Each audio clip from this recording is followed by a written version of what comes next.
Today's daf is Masech Chullin Daf Kufyu Gimel 113.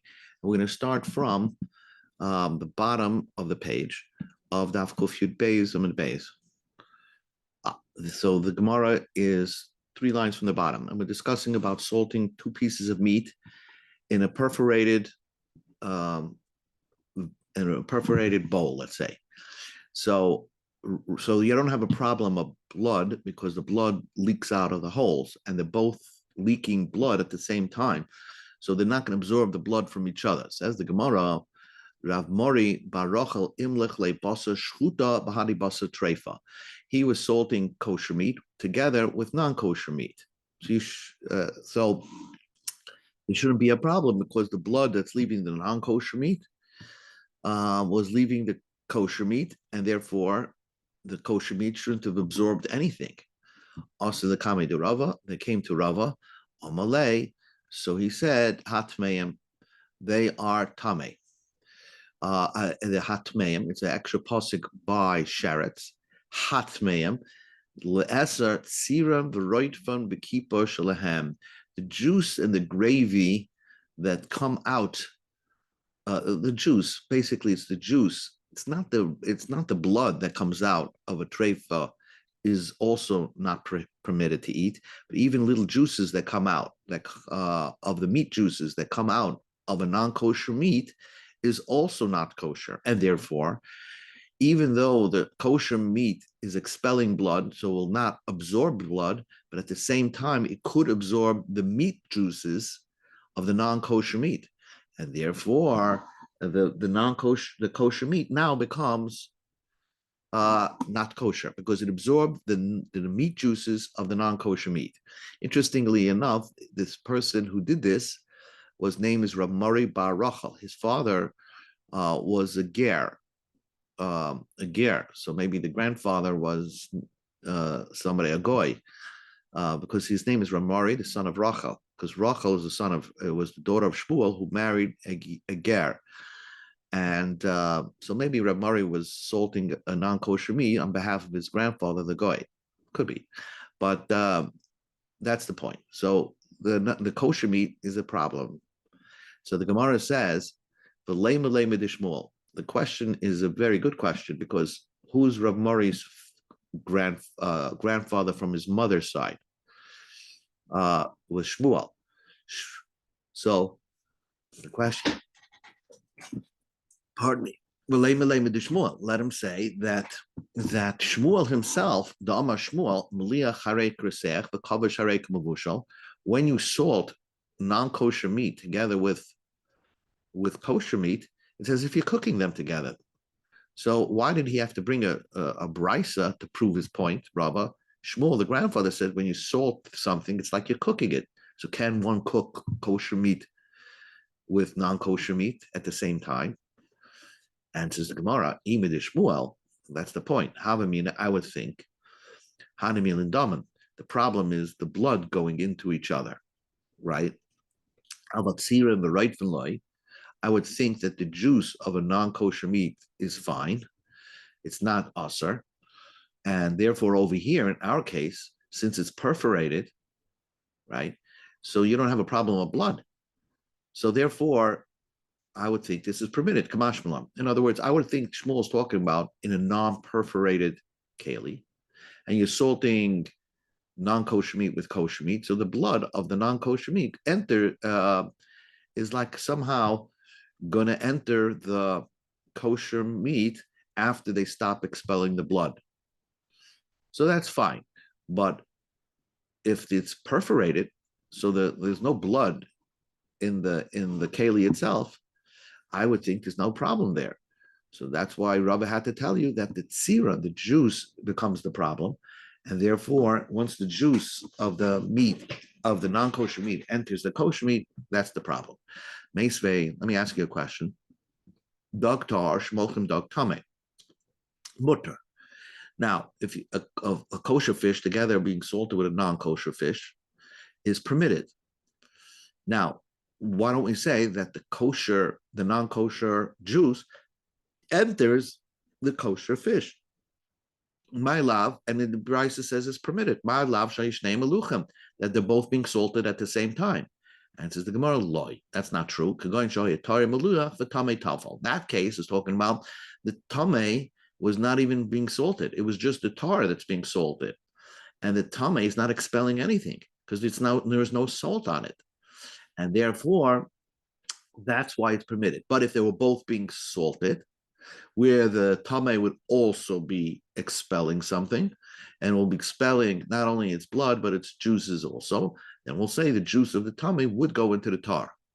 Says the Gemara, but doesn't the Brisa say in the end, that tar maliach and tame tafel, don't you derive the Reisha b'shnei maliach and askinim, that the beginning of the Brisa is talking about where they're both being salted.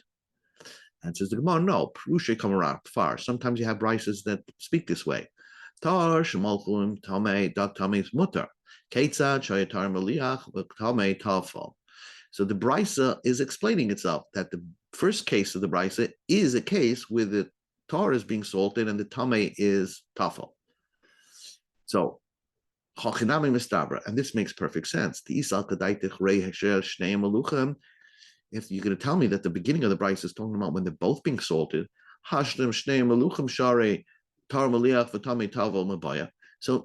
if the first case of the Brisa gives you two cases. One, it doesn't tell you what it's about, and the second case is tar maliach v'tamei tafel. So if the first case is talking about both being salted, and you're telling me that it's mutter, so why does the Brisa have to tell you tar maliach and tamei tafel that it's mutter? Of course it's mutter. So so it's better off to say that the Brisa is talking about one case where it's tar maliach and tamei tafel. So the Gemara says, that's not such a proof. That doesn't bother me. Don't say reisha tar maliach, but tamei tafel. You shouldn't say that the reisha is tar maliach v'tamei tafel. Shnei meluchim asa. Tana sefer tar maliach v'tamei tafel. B'klal the reisha shnei meluchim b'avila hakishari. That sometimes the Brisa tells you something unnecessary, so you shouldn't make a mistake.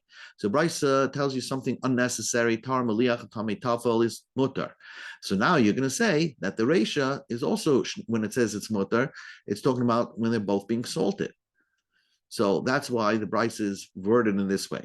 So you don't have your proof, but you don't have a proof either way. The bottom line is we don't have a proof either way. Could be the Brisa holds shnehem meluchim would be aser, or the Brisa holds shnehem meluchim would be permitted. If they're both being salted at the same time. Tashma, coming here, the sefer. From the end of the Brisa. Avalim hoya tami meliach the tar tamar tafel aser. Here the Brisa is the reverse case. If this tami was being salted and the tar is no salt, it's aser, because the tami is expelling and the tar is going to absorb. Oh, Tami Miliyah Vatara Tafel Hudasa, Hoshne Meluchim, they're both being salted shari, it would be permitted. I did the Tanuracious, so I would say that's permitted because you're going to say that since the tar is being salted, it's expelling, it has no time to even absorb a juice.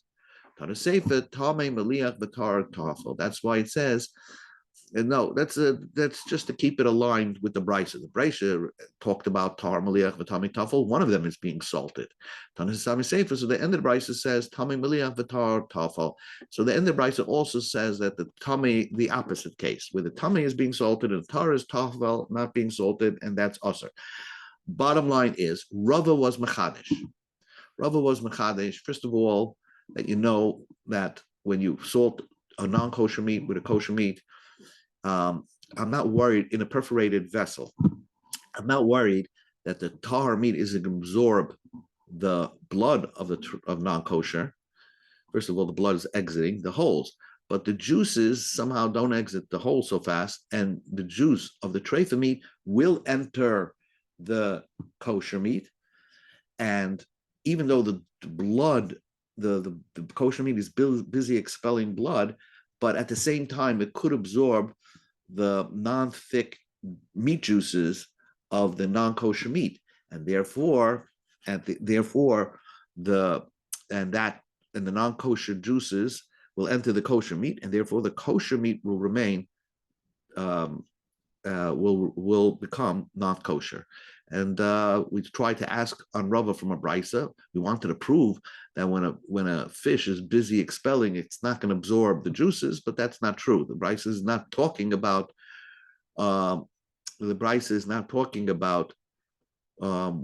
where they're both being salted. Okay.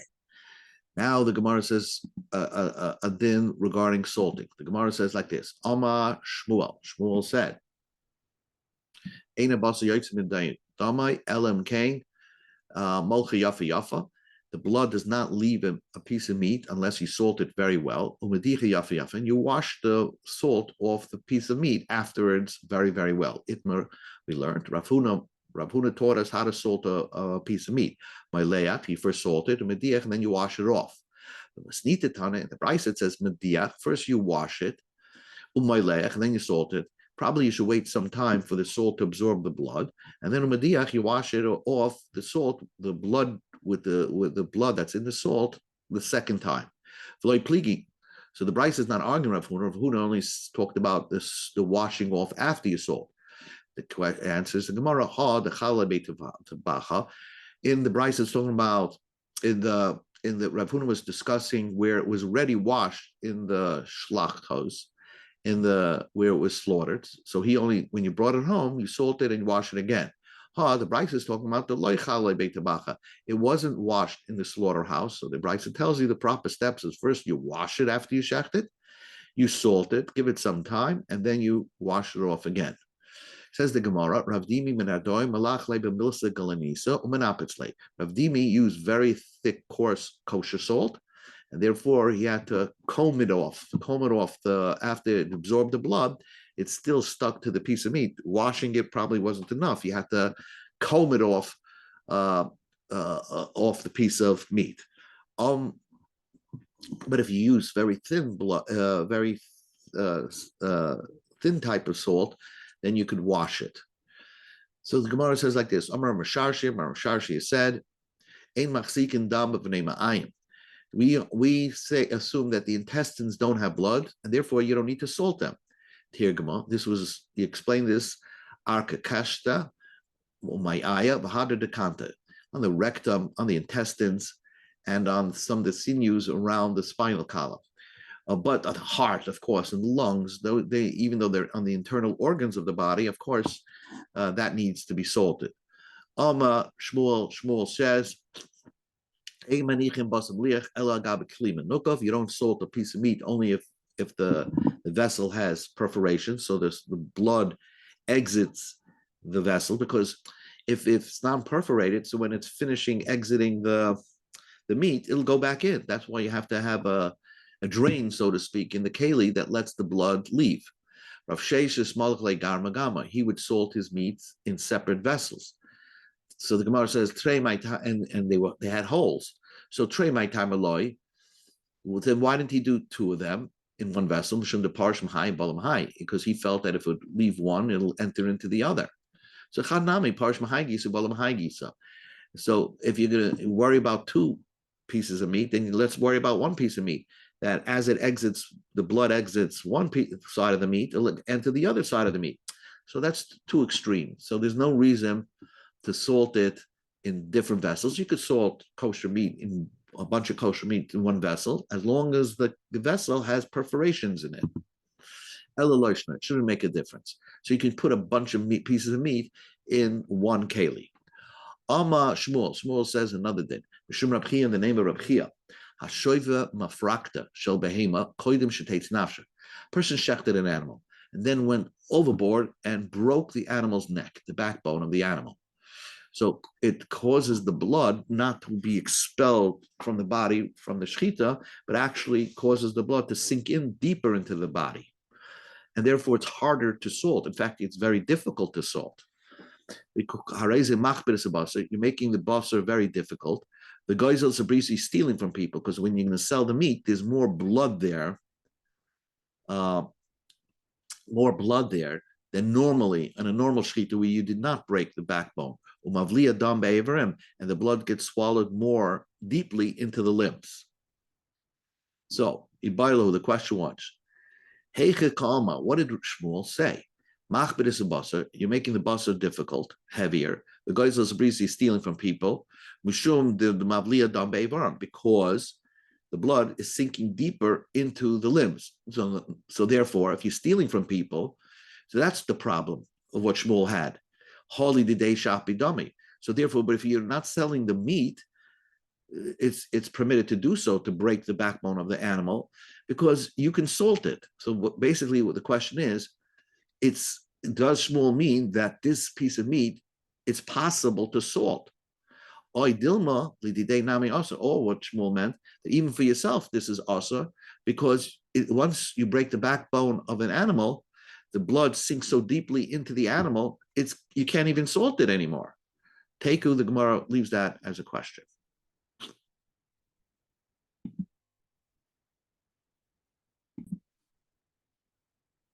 So the Mishnah continues. If you bring chicken with cheese on the table, so you don't get an avera of a lav. But if you do eat them together, chicken with cheese, you get an avera of a loisa. Say, Shmam, would you want to proof from our Mishnah B'sar Oif B'chol of Daraisa that bird meat and milk is Daraisa? Because it's not so clear. The Torah only says don't cook a goat with the milk. But what about chicken? So do you want to say our Mishnah takes the position that B'sar Oif B'cholov is Daraisa, is also in Torah? No. Amy, you have to read the Mishnah a little differently. If you bring chicken, bird meat with cheese on the table, you'll never come to a lav, because even if you would eat them, it would only be an Isser D'Rabbanan. So you could read the Mishnah either way, and therefore it's not no proof of the position of our Mishnah. Mishnah says, B'sar behemet tahira b'chalei behemet tahira asar. Of course, you can't cook regular meat from a kosher animal in the milk of a kosher animal. That's asar l'bashal, la'asar b'hana. If you do cook it, what's interesting is you not even give it to a goy. Once you cook the milk and the meat together, it's even asar b'hana. What about b'sar behemet tahira b'chalei behemet tahira? The kosher animal with the milk of a tameh, or the opposite, b'sar behemet tameh b'chalei behemet tahira, or non-kosher animal with the milk of a kosher animal, muta levashal, muta bahana. It's muta to cook and muta to bahana, to muta to benefit, because there's no isser of basa b'chalav, since one of them is non-kosher anyway. You can't eat it, of course, but there's no supplement isser of basa b'chalav on this mixture. And therefore you're allowed to benefit from it, because it's not considered basa b'chalav. Now Rabbi Kiva says, Chayav oif ein min Torah. The meat of a wild animal and the bird is not min Torah. Because the pasuk only says le'shavasha gedi b'chalei min. Gedi is a kosher animal. Gimel Pam, it says 3 times. So prat l'chaya, it says the word gedi 3 times. Prat l'chaya, it excludes a wild kosher animal, l'oif, and a bird, ubehemet tmeya, and a non-kosher animal. Those are not in the parsha of, those are not considered in the parsha of basa b'chalav. Rabbi Yossi Aglila says, he says a chaya is, but a bird is not. Shnema lo'sechel kol nevela. It says don't eat any nevela, and then right afterwards it says lo'svasha gedi v'chalev imoy. Don't cook the meat with the milk. An animal that could become tulin devela, let's say a behema or a chaya, you're not allowed to cook with milk. Now, so the Gemara says, so Rabbi Yossi says, a bird could come l'day nevela. If you don't shecht it, maybe it would be also to cook with the milk. Only types of creatures that have milk from its mother. A bird has no milk from its mother.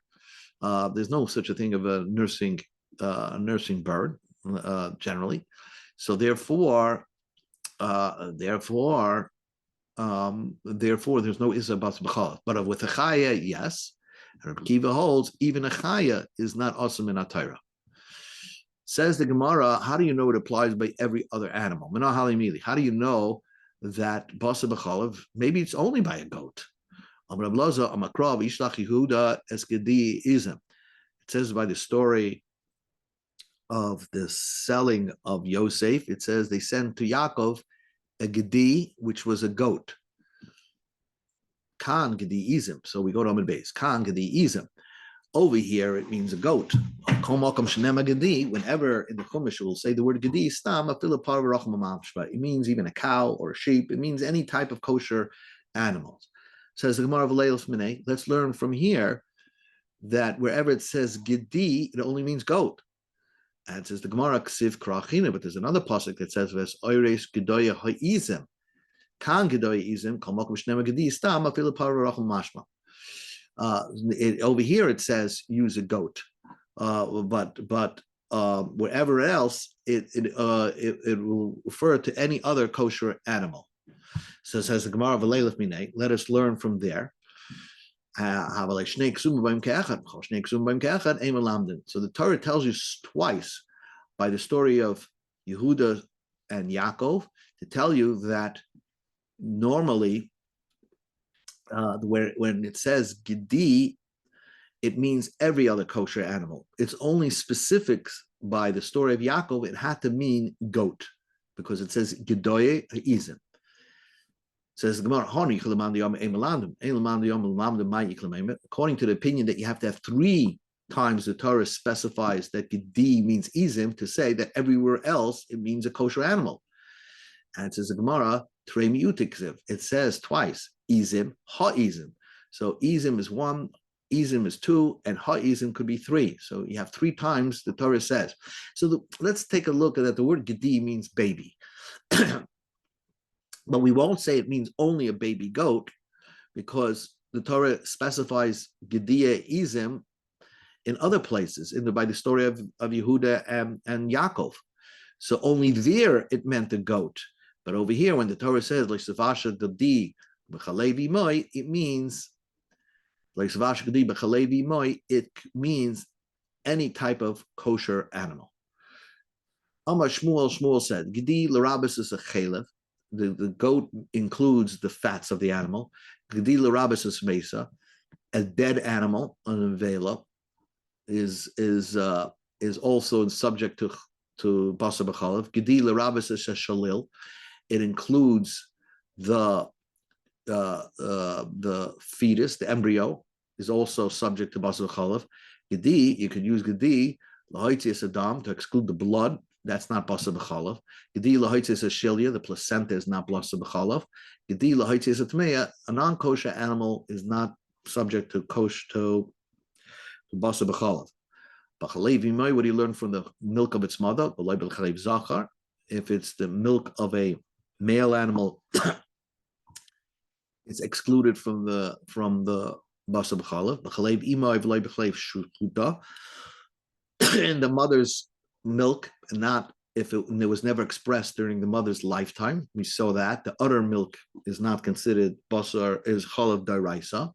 But chaliv imay v'lei b'chalev tema, non-kosher milk is also not subject to tummy animal, to basar b'chalav. So basically, the Gemara's question now is hot plus a gedi ksiv. It says 3 times the word gedi. So how did Shmuel all of a sudden have 6 drushes from it? Va'anan shita darshin, we're drashing 6 drushes on it. Answers Gemara Kasava Shmuel. Shmuel holds that you don't need 3 of them. First of all, Issa Chalal Isser.